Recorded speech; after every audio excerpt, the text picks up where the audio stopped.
मस्त होंगे। तो यहाँ पे अंशु अपनी भाभी से बात करते हुए दिख रही हैं। अंशु अपने मम्मी पापा के अगेंस्ट कैसे हो सकती हैं? अभी तो इतना कुछ बवाल हुआ था, फिर अंशु को ऐसा क्या हुआ कि अपनी भाभी से हेल्प लेना पड़ रहा है? अंशु काफ़ी परेशान दिख रही थी, अपनी फैमिली से, अपने मम्मी पापा से ही परेशान दिख रही थी। वो अपनी भाभी से पढ़ाई को लेकर डिस्कस कर रही हैं और उनकी फैमिली में क्या चल रहा है वो सारी बातें सपना से शेयर कर रही हैं। तो आखिर में ऐसा क्या हुआ कि अंशु को भाभी से हेल्प लेना पड़ रहा है?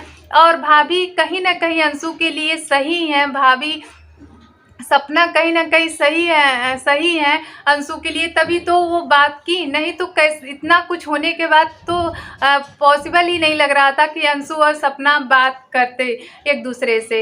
यहाँ पे अंशु चाहती हैं कि मेरा एडमिशन किसी और स्कूल में हो, और यही अपनी भाभी से बता भी रही हैं कि मैं उस स्कूल में नहीं पढ़ना चाहती।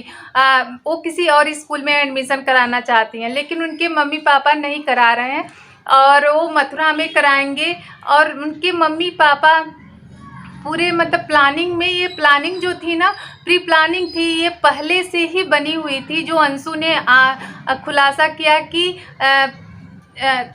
राजवीर जी के जाने के बाद ये लोग प्लान किए थे बहुत पहले से कि हम लोग अब साथ रहेंगे, बस तीनों भाई बहन। मतलब कि यहाँ पे अंशु के मम्मी पापा और सपना के सास ससुर और उनकी जो मौसी हैं, सब लोग साथ में रहेंगे मथुरा में, और वहीं पे उनका एडमिशन भी होगा।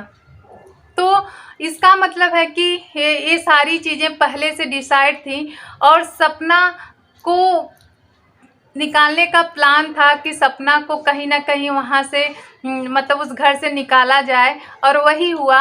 और सपना जो है काफ़ी इमोशनल दिख रही थी।